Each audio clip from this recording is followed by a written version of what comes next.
ஆனா நான் வந்துட்டேன்.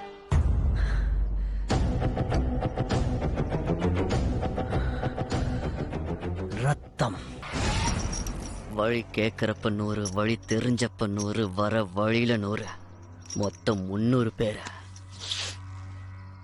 ஆனாலும் கிக்கு ஏறல. ஒருத்தனுக்கு கூட டைமிங் இருந்தா ட்ரைனிங் இல்ல, ட்ரைனிங் இருந்தா டைமிங் இல்ல. சரியான வழியில பிறந்த சரியான ஆம்பளை ஒருத்தன் கூட இங்க இல்ல. எல்லாரும் பொட்டைங்கடா.